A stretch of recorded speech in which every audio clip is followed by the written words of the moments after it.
All right, everyone, how are you? Welcome to this week's episode of our podcast. It's called Is Breakfast Included? Thanks for stopping by. On the show this week, I sit down with my old friend, Joseph Ortiz. Joe is the lead singer of the Dallas metal band Lockjaw. Check him out if you have a chance. In this conversation, we talk about him being on his own since he was 14, joining his first band, Hide the Real, playing bass when he had never played bass before, leaving the music industry for 11 years, raising his daughters, coming back, joining Lockjaw, and what he's doing now. It was a great conversation catching up with my old friend. Let's check it out. Tell everyone who you are. Hey, what's up, guys? My name is Joe. I'm Joe Ortiz. I known Bernie for a long time. I'm the singer right now for Lockjaw out of Fort Worth, Texas. Right on. How long have we known each other, man? Too long, right? Man, yeah. Those numbers are starting to get bigger. I mean, I was in my last year of teens whenever I started going to Galaxy Club and like hanging out in Deep Ellum and stuff like that. Whenever I was like, man, this guy's around a lot. Like, he's always around at every place I'm at. Right. Yeah. And you were at a band called Jackknife at the time. I was, man. And like actually even before that, because I was in like 3 different bands. I was in Push Pipe, I was a bass player, and then I was in Hide the Real, which is more like Deftones type band, and then Jackknife, where I was doing vocals on that one, and that one just kind of was a lot more fun. So I stuck with that one. That's crazy, man. I was cleaning out some boxes and I found my Hide the Real CD. Oh, the one with the shark? Yeah. Yeah, dude. Wow, you still got that? Well, I do somewhere now. I was transferring stuff I was going to keep, and then stuff I was going to get rid of, and that went into the keep. But then that went into the closet with a bunch of other boxes. Dude, I remember that one. That was Braxton did that. Yeah. Oh, yeah, it was cool. Yeah, it was a cool band. It was fun. Where are you from originally, Joe? Man, from Dallas. Now it's always. Like my birth certificate says Denver. Like I was born in Denver, but we lived here. My dad was up working, my mom was visiting, and I came out, and then we came back home. So Dallas, I like Dallas all my life. Oak Cliff, Pleasant Grove. And for those who don't know, man, tell them about Oak Cliff. Okay, so Oak Cliff in every state's got one of those little areas where it's just kind of like a lot of, especially back in the 80s, like a lot of homes, just neighborhoods, really cool. Middle class, whatever. And actually Oak Cliff is also a place where they have like a lot of really cool restaurants and like a strip and stuff like that. Yeah. I don't know, it's like a community place, like a neighborhood spot. Yeah. It's where they caught Lee Harvey Oswald too. Yeah. Got that going for us. That hurt us a little. Yeah. Man, have you always played? I mean, when did you start playing? Man, it's always funny when people ask me this because, dude, I was just a fan of music. I was a teenage kid, ran away from home like when I was like 14, just like, my parents passed when I was even younger than that. So I just kind of been on my own. And I just remember listening to music, man. It was just like always there. Like if I was pissed off, I'm listening like Silverchair and stuff like that or whatever. Or if I'm like getting in my like feelings or whatever, I'm listening to, fucking at that time, the Wallflowers or, stuff like that. Just music, man, just Bush and stuff like that. Just kind of stuff that was just getting my young teenage mind to just kind of going or whatever. I've always been a fan of music. Whenever I turned 18, I was working at a restaurant in Grand Prairie, Texas, where I was living at the time. And there was a guy who, new guy, white guy, came in, Mexican restaurant, we were servers. And he started, he was goofy, he was funny. I was like, dude, hey, what's up? And he started talking about music, and he said the Deftones, and I had not heard of them yet at that time. And he was like, man, we have this band, we kind of sound like the Deftones. We like that style. And we're looking for a bass player. Do you play bass? And I was like, dude, yeah, I do. I'd never touched the bass in my life. Dude, I never fucking touched one. And he was like, okay, well, here's the address. Learn these, or just come practice. Come say what's up. I was like, okay. Man, I fucking freaked out. I freaked out, dude. I just like, he turned around. There was a little Mexican guy, Ernie, that worked there as well. And he was really cool. He played bass, and he was in the church and stuff like that, really broken English. And I was like, hey, Ernie, man, do you know where I can get a bass? And he goes, yeah, I'll sell you my little Squire that I got for like 20 bucks. I was like, okay. So I went and got that. And dude, literally that night I went and got like a little, I don't know, tiny little amp from like a pawn shop or whatever. And I just plugged it in. I started listening to the radio at that time. Like, I don't know, like I think Green Day was on a radio or something like that. And I just kind of sat there and I just found the rhythm or like the beat or whatever it was, the notes that were going on. And I learned how to play a Green Day song and just like two more songs that were on the radio. And I went to the house the next day and and listened to them play. I taught him, hey, I know this song. He goes, okay, cool. Here, just do these notes. And I was like, oh, okay. And we just started practicing.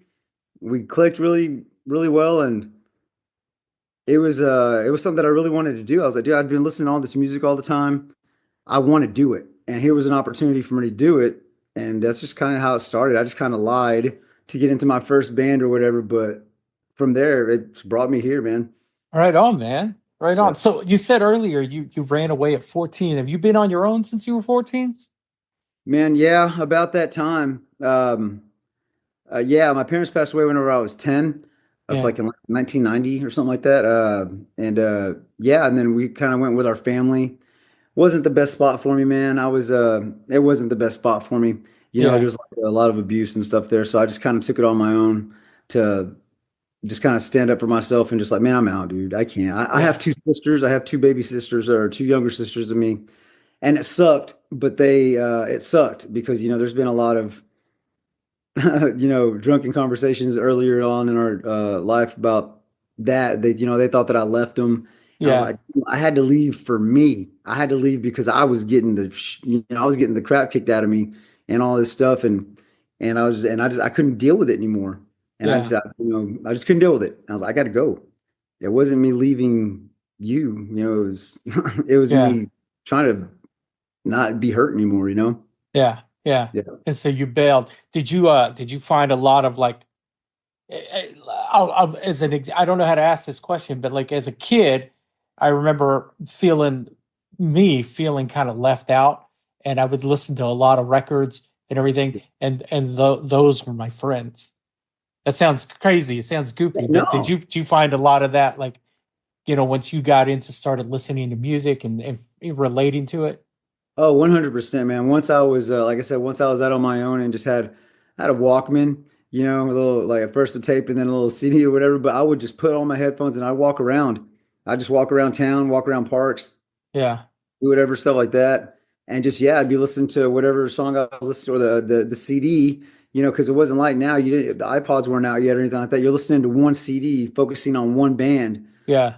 one song right after just all in a row. And just I listen to the albums just over and over and over again and walk around for hours. And yeah, man, and just like I mean, we all seen those kids walking around with the headphones on or whatever, and they're just like, man, they're going through something. They're sitting Yeah. there, they're not sitting there like, oh, they're focused on the ground or they're walking around, they're feeling something's going Yeah. on. Yeah. Yeah, it was like that for me. I was just kind of walking around aimlessly and getting lost in the music.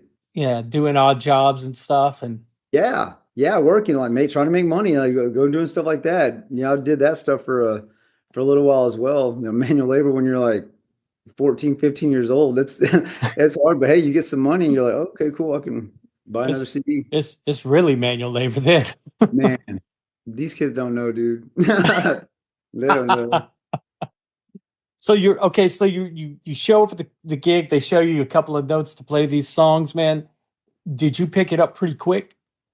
I did, man, because and like I said, I just kind of I know always like I said, I always loved music, so I always knew I wanted to do it, and it was kind of cool that I just kind of learned to play by ear, I guess. A lot of people do that, right? They just pick up a guitar and just like or an instrument, they just kind of start doing something if they can do it a little bit, and like, okay, they'll keep Yeah. practicing.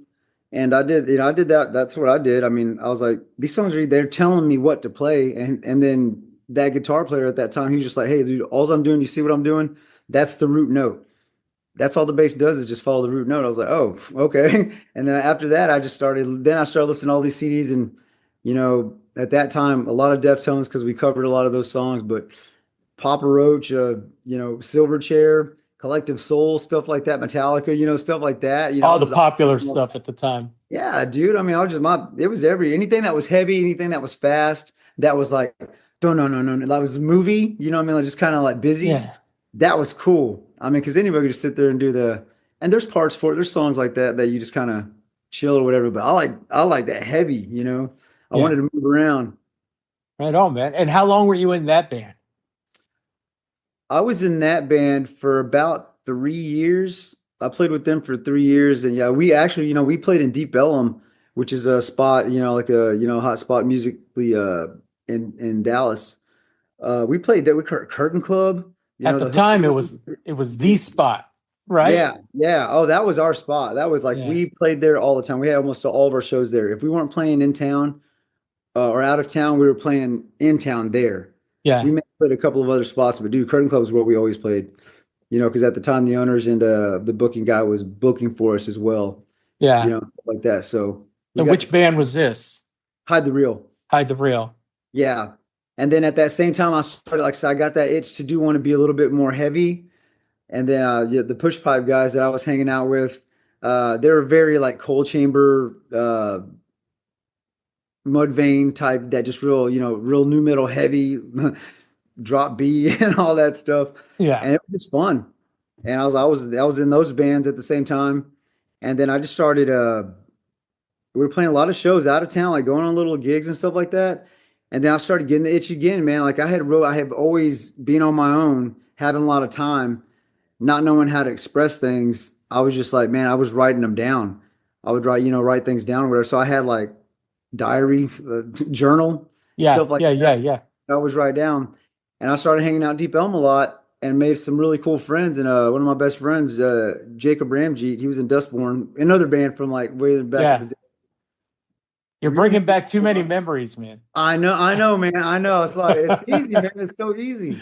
But we started hanging out, and I had mentioned to him, I was like, dude, I want to be a vocalist. I want to get up there and try to.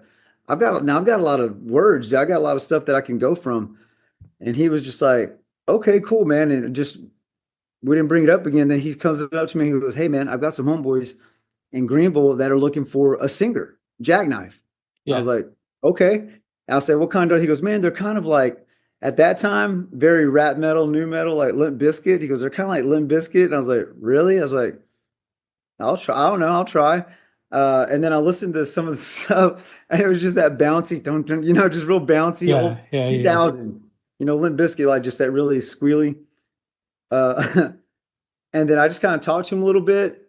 I went and I said, man, I don't really do the rap thing, but I just kind of scream or whatever. And they gave me 3 songs. I met actually, he told me to go meet Mike Warren, who at Guitar Center. He was a guitar player, Jackknife, at Guitar Center in Arlington.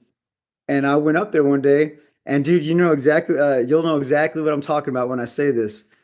I went up to Mike, my first impression of him, he's just got this kind of like that smile, just like, hey, what's up, dude? Like Yeah. that. And I was like, hey, man, are you Mike? He goes, yeah, man, what's up, dude? And puts his hands on Mike, dude. And, oh, God, I love that guy. And he was like, here, I've got a tape for you. Tape. I've got a tape for you to go home. There's 2 songs on there. Come up with some stuff, man. I was like, okay. And we went, I went there about a week. And then I went to go try out for him. And dude, like I had never done this before. It was my first time to speak my words like over music. It was really cool. I was really excited and scared and nervous and all that stuff. I don't even know these guys. I'm gonna go in there and just start yelling. And I was like, okay. I was like, man, well, I don't really do a rap thing, but this is what I got. And then we just started jamming. And I remember feeling kind of, nervous. They start the song up. I go into it. I've never done this on the microphone before. Like, how am I going to yell? Like, Yeah. how Right. do I just go like, and I just, my voice just kind of got down. So, and just kind of got into that voice or whatever and just started going. And then the song ended. They're like, okay, let's do it again, man. That type of thing. We kind of did it a couple times and we just started hanging out. And they didn't ever really tell me if I made it or not. We just kind of kept jamming. At the time, I didn't even know that they were auditioning other people.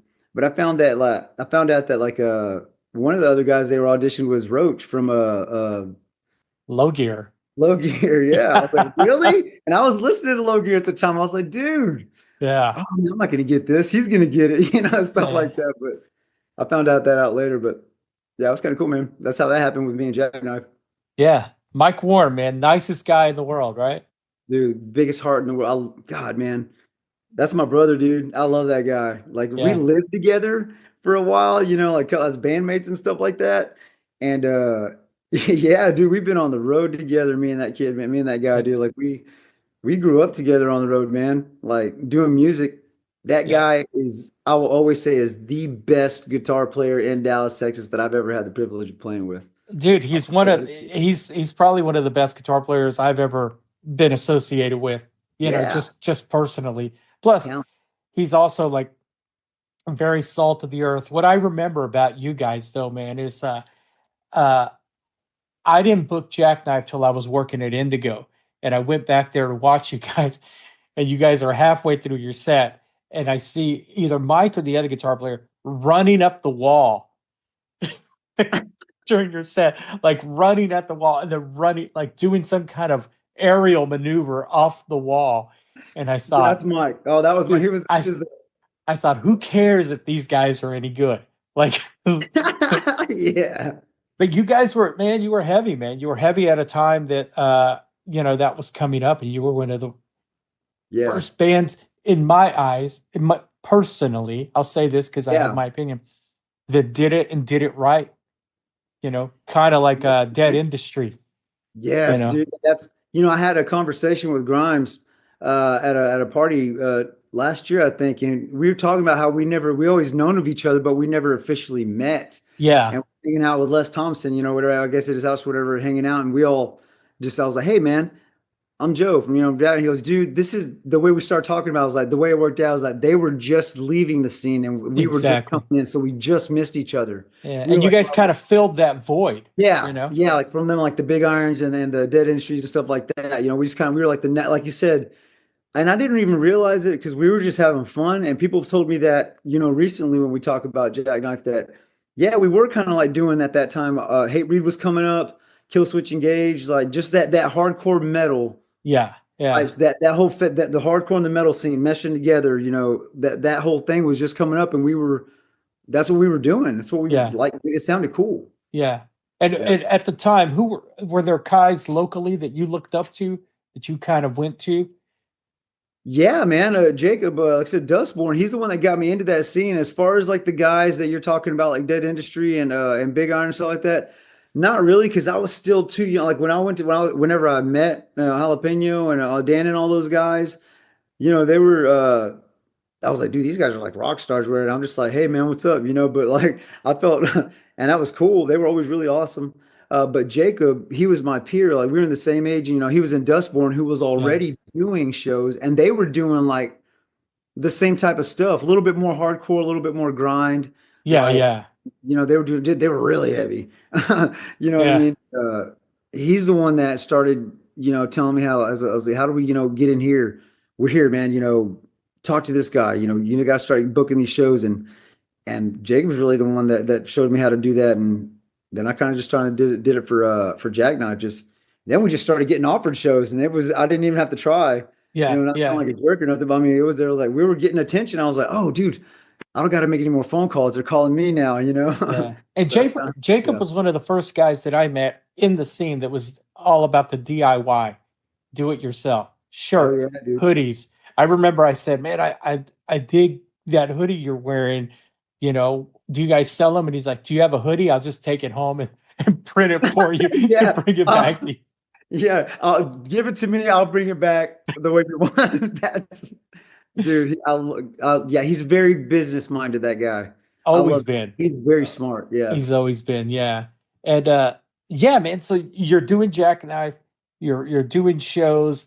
Um, at what point, man, do you just kind of find like a stopping point? Because you didn't do anything for a while.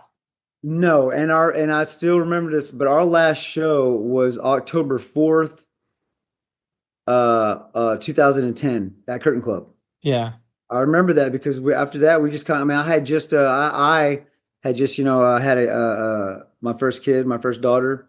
And that wasn't slowing us down or anything like that. But man, what stopped Jackknife was uh, we were working with Paul Bassman. He started the label Zero Sum that signed us. We were, and Chris Yeah. and all those guys found us and brought us to Paul.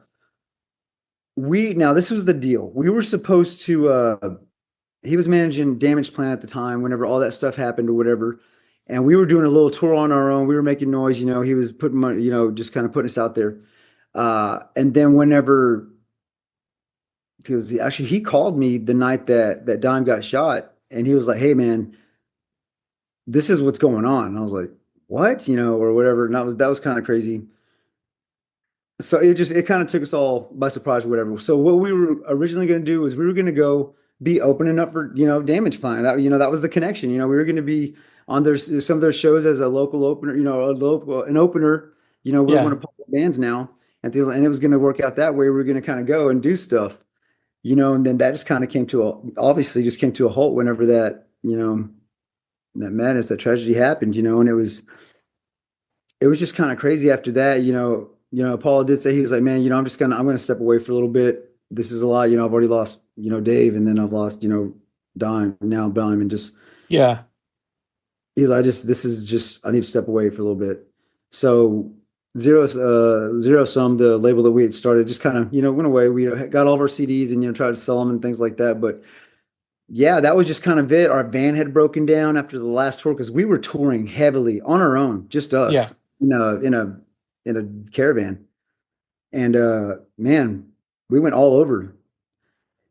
And he was just kind of done. So we just kind of did it on our own for a little while. Our van broke down. We never could get another one that just kind of worked, and it just kind of stopped.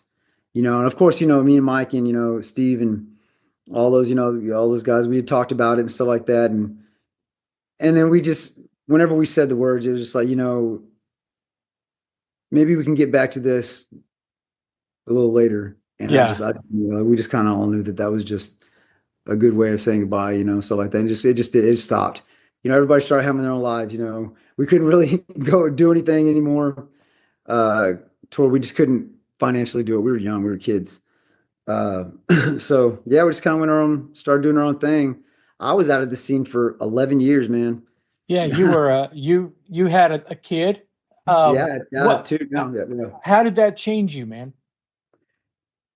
It did change me because, man, I was always, and I still am. I'm just always so busy with everybody. As far as like mentally, it was the craziest thing ever, man. Like I had my first daughter. It was when she was there. Like I went and saw her, get be born, and it was just she wasn't there, and then she was there, and I held her and did all that, and it was the if you don't have a kid, I don't know how to explain it other than just you see somebody, you see this little person that's come that's part of you, and you just kind of they rely on you, and they automatically love you, and you love them, and they're just so innocent and so pure. Yeah. It's the craziest feeling, man. And I love being a dad. I love being a father. And it worked out that way. I didn't do music for 11 years, but in that time, I was with my girls. I've always been of the mindset, you have jobs and you have kids and stuff like that. And they say, well, man, work as much as you can now because, they won't remember whenever they're older or whatever. I was like, man, but that's backwards, dude. Like, I want to be there for all that stuff. I can always get another job.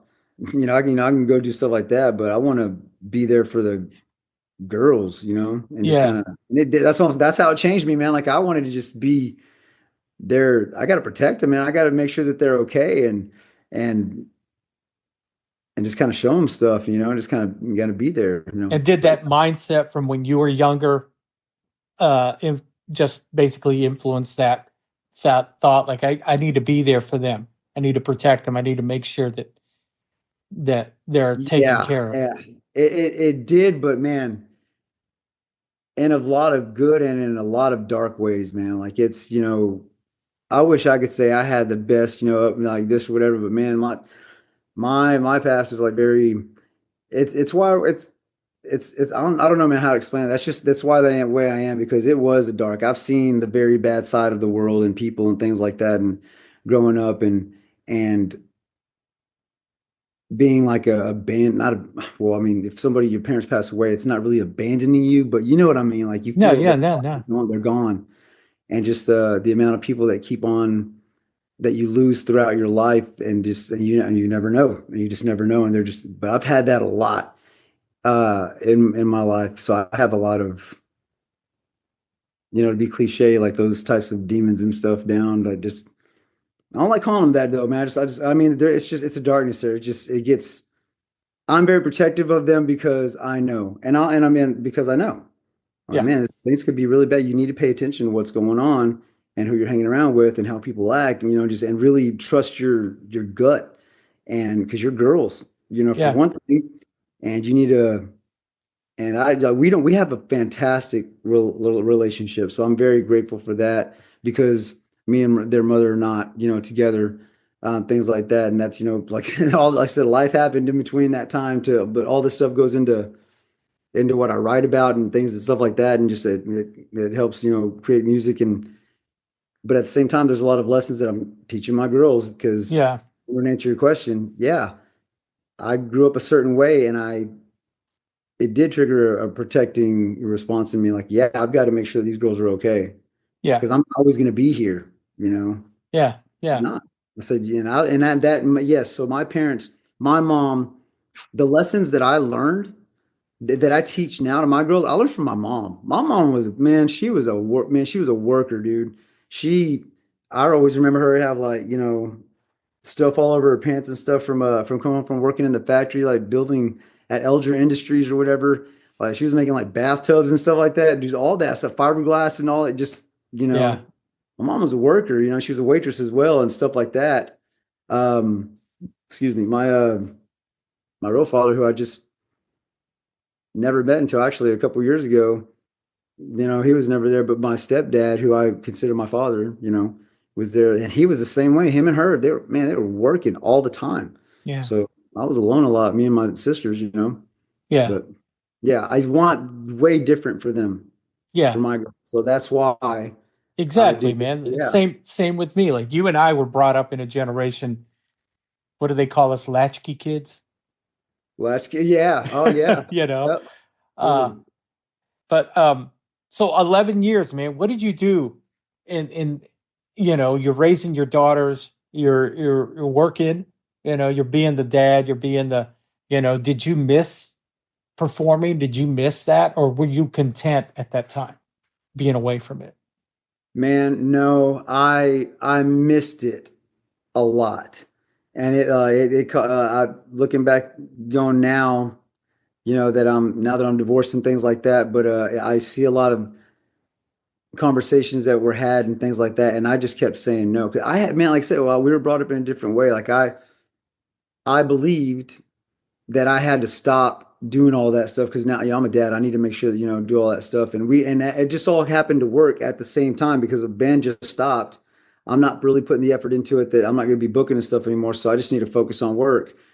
And so I just kind of, I didn't really do anything else. I got hit up, people were like, hey man, Jackknife, sorry, but do you want to come jam? And I was like, man, I was kind of heartbroken, that, Jackknife was done.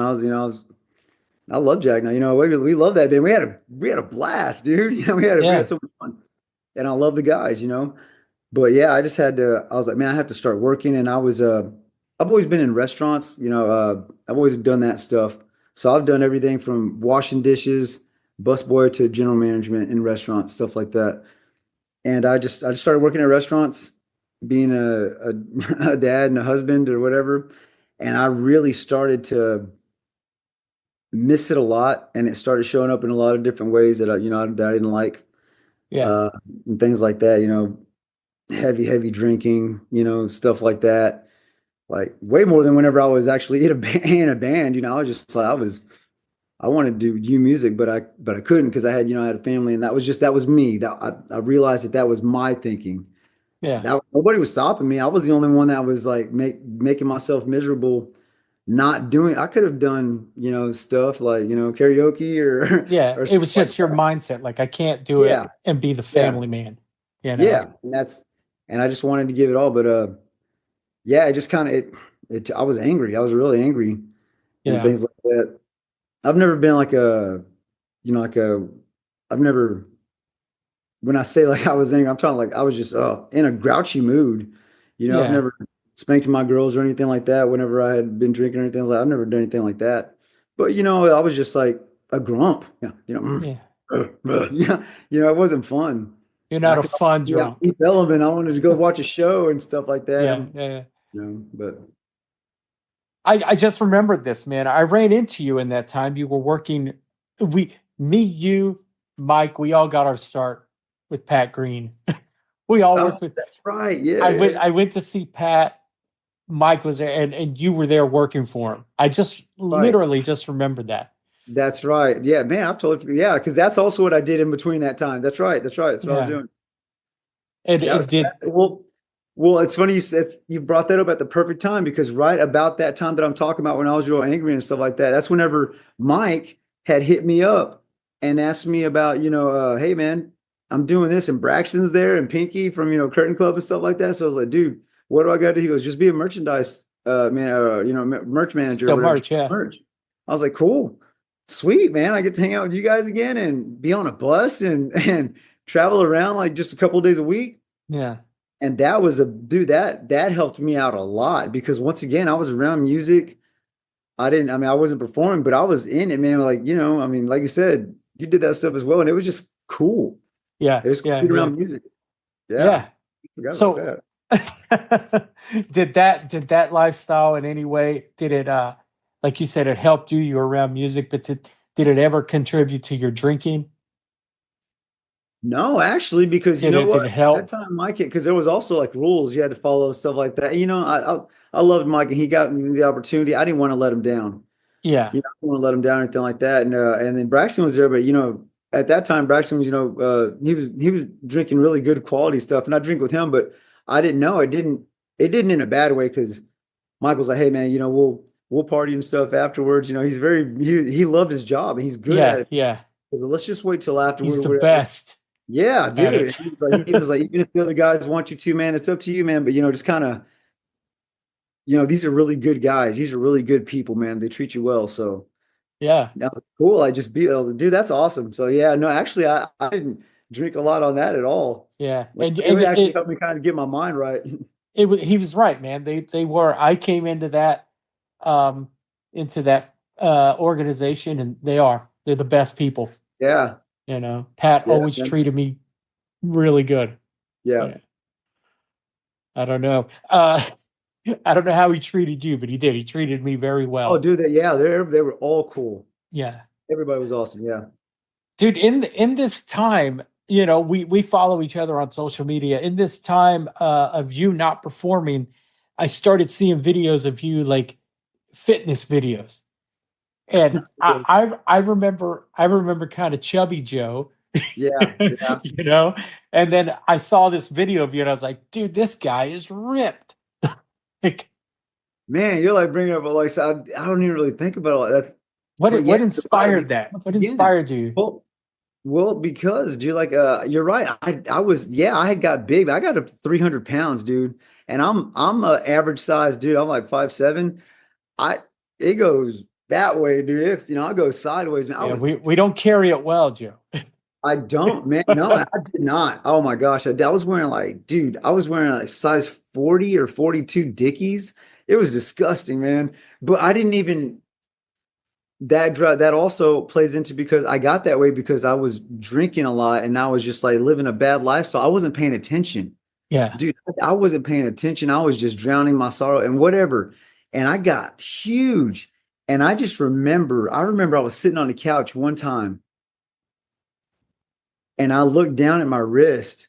For some reason, I just kind of looked down at my wrist and it was big. I was like, dude, what the? And then it was just like I was in a fog, man. Like I really was. I was in a bad place. I was drinking. I guess I just didn't even pay attention. And I was in a fog, and all of a sudden, I looked at myself. I went in the mirror, and I was like, "What the fuck, dude? How how did you up sideways, hanging over my pants, you Yeah. know, and, all that stuff, just like bending over, stomach hanging over, man boobs, like just, so I was like, wow. And I didn't really even notice it. And then also on that same day, my first daughter, she was about a year. This was in the summertime, and I was gonna take her to the park and stuff like that. Dude, I remember I opened up the apartment door, and just that sun and that heat hit me so bad. I was like, "Oh man, Mama!" I was like, "We can't go outside." And she goes, "Park." I was like, "Mama, it is very, very hot." And she goes, "But she said no park." I was like, "No." I was like, "Oh my God, dude." So I said, "Let's get back inside." I sent her to her room to watch TV, and I went to my room and I started crying, dude, because I was like, "Man, I am so out of shape. I'm so big. I can't even take my daughter outside to go play the park like I told her I was going to because I'm already sweating as soon as the door opens." Yeah. You know what I mean? And it hit me hard, dude. And I was like, "Man, I don't want to be that guy. I don't want to be that dad that just like keeps my kids from doing stuff because of the choices that I'm making." So I was like, dude, I put on some shoes that night and I went for a run. I ran for about 2 minutes. I'm not even joking, man. And I was already like sweating down my ears and stuff. I was like, oh my God. And I went back inside. My wife at the time, she was like, what's wrong? I was like, I can't be like this. And I remember from that day forward, and this is where my fitness journey started. Like I had let down my daughter. I didn't feel good about myself, and I ran 2 minutes and almost felt like I was Passed gonna. out. Yeah. I made it. I was like, I'm gonna make a point every single day to run. If I run one step further, 1 second more, that's what I'm gonna do. I can never go backwards. I can never run less than what I did the day before. If it was Yeah. just a step or if it was an extra minute or an extra 10 feet, whatever, keep going, keep going. And I did that and then of course, eating well. And I stopped buying everything. I just changed me and my wife. We discussed it and we're like, okay, we're gonna get this type of food. A lot of vegetables, a lot of meat, stuff like that. So eating definitely helped. And then I did that every single day until I lost enough weight where I could start doing a pull-ups and stuff like that, push-ups or whatever. I just started that way. And then from there, I just kind of kept going with it because I figured it out myself. I was always watching, looking at these magazines and like the bodybuilders. I don't want to do that, man. I just want to look better. I just want to feel better. You know what I mean? Yeah. Yeah. Stuff Yeah. like that. And I started learning about nutrition and reading about nutrition, and it's 100% nutrition. That of course with your moving around, but dude, it's what you put in your body that it affects your mind, it affects your physical, all that stuff, man. It really does. It sounds cheesy or whatever, but people look at the state that like the most of the world's in, man, and the stuff that's being consumed. And I've just always been like I don't mind eating that way. Meat and vegetables, I eat very bland. I don't use a lot of salt. I just love vegetables, man. And it all happened from that because once I figured out that it worked for me and I feel better and I'm looking better and stuff like that, I was like, dude, this is the way for me. This works for me. You know what I mean? Yeah. So I just kept going on that. And then whenever you're talking about that I had gotten real shredded because I was eating really well, but at the same time, dude, everybody wants to look that way or whatever, but we all got that underneath the layers of body fat that we have. And if you can just, focus on eating right and do it is a discipline you have to. You can't eat like crap and then expect to look good, and Yeah. stuff like Yeah. that. Yeah. Yeah. But you got to do the work. And Yeah. I just started doing that. That was my new obsession. I didn't have the band anymore. That was my obsession. I spent all my time learning about food, learning about movements and then just and stuff like that. So that was just me eating good and working out, and then the body fat just started suctioning in. Yeah. That's what it was. I mean, I was moving so much and keeping my muscles up or whatever so that they actually looked good whenever I was really low body fat Yeah. or staying busy. You know All what I right, mean? on, man. So Yeah. I see something here. You quit drinking.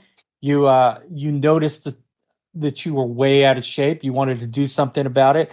Did you see that those moves or those decisions you made as a direct correlation when Lockjaw came around and asked you, hey, you want to jam?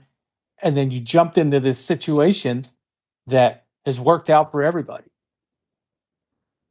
Man, no, actually, like I said, I had gave up music, dude. I was Yeah. done. I had still Jeff, the mastermind behind Lockjaw. He really is. It's his band. They've been together since '99 and Yeah. things like that.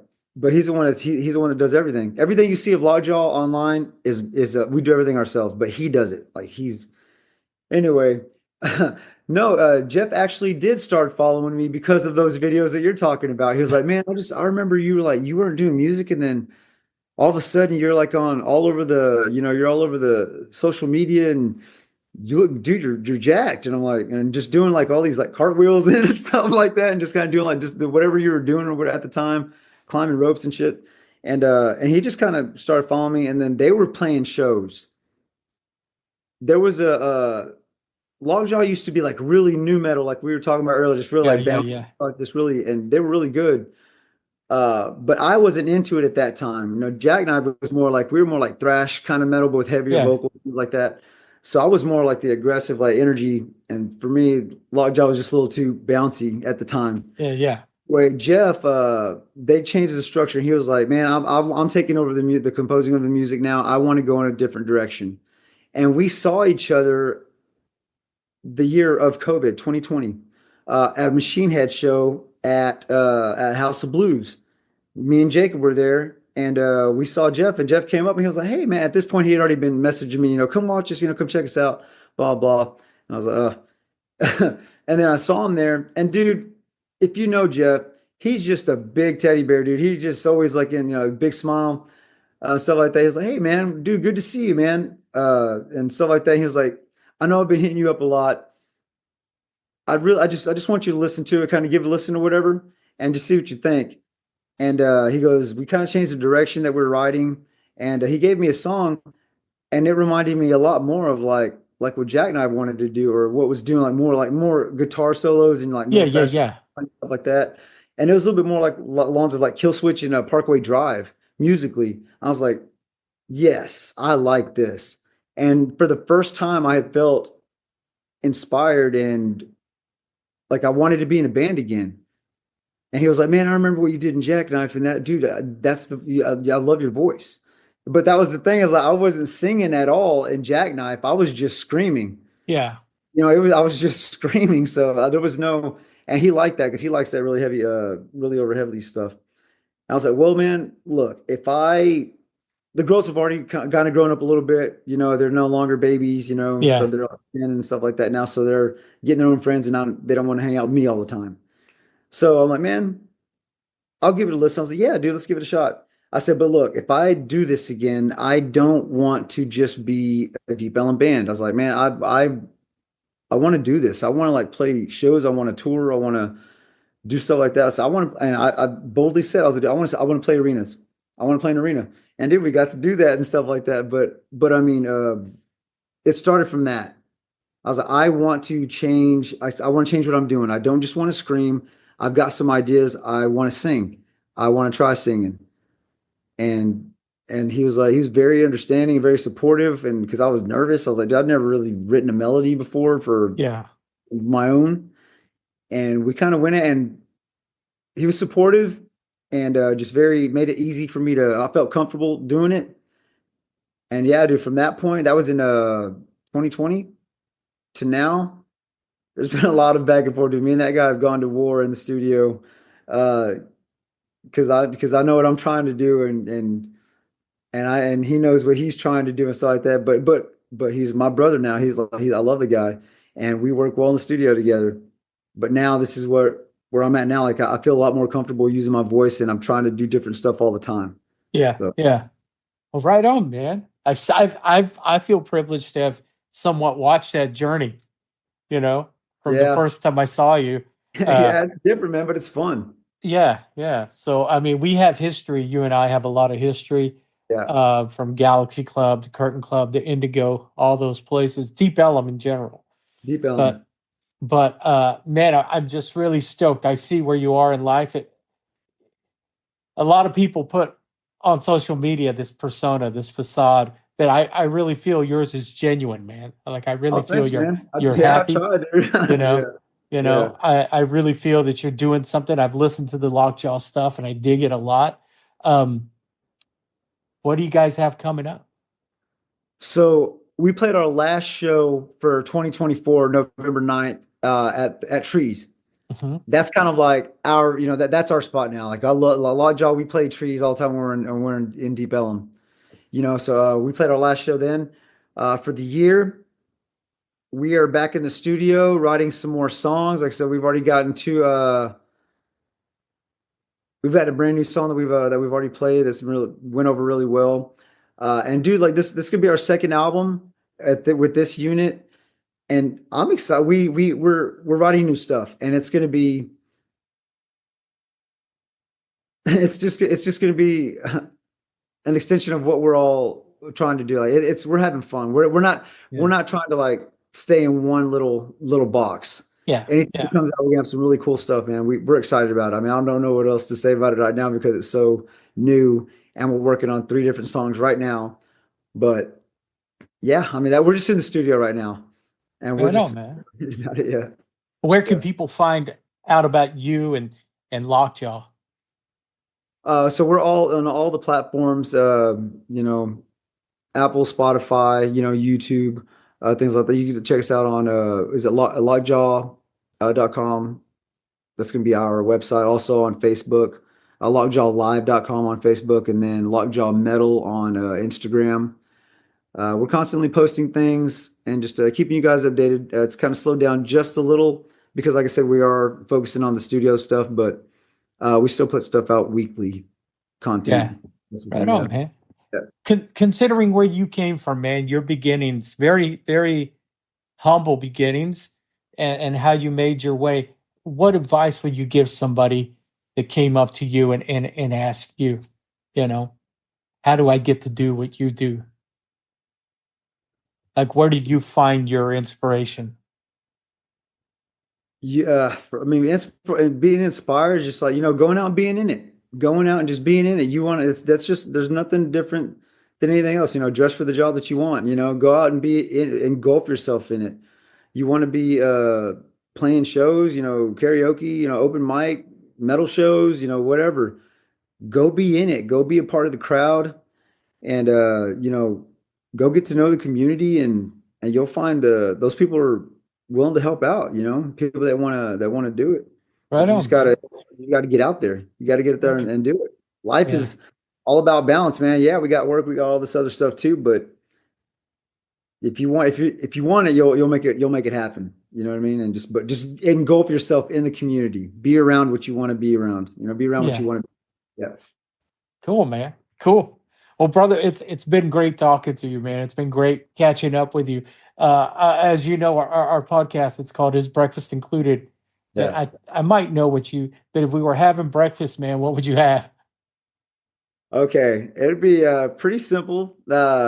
Eggs, any style. I love any style. With a little bit of cheese. If we're having it together, bacon and sausage, and then probably 2 raw jalapenos on the side. Yeah, You got to have the jalapenos, man. every time, dude. Well, brother, it's been good talking to you, man. You look great.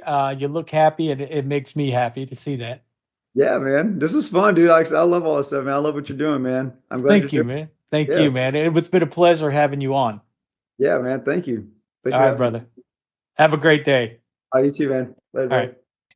Right on, Joseph Ortiz. You can find out more about Joseph, his life, his fitness journey. You really need to check out his videos, man. This dude is jacked. Uh, on Instagram at _Joseph_Ortiz_. If you want to find out about Lockjaw, it's at Lockjaw Metal on Instagram as well. Check them out, man. See what they have to offer. That might be right in your wheelhouse. While you're online, check out isbreakfast.com. Check out what we have to offer. We have a YouTube channel. You can subscribe, like, comment, smash that notification button if you want to find out. Really, though, but subscribe. It helps us out a lot. Rate and review our show on Apple Podcast. And while you're there, check out our online store. Pick yourself up a shirt or pick one up for your significant other. You know what? Buy one for your mom. She wants one. All right, guys, I am done. Have a great day. We'll talk to you next week.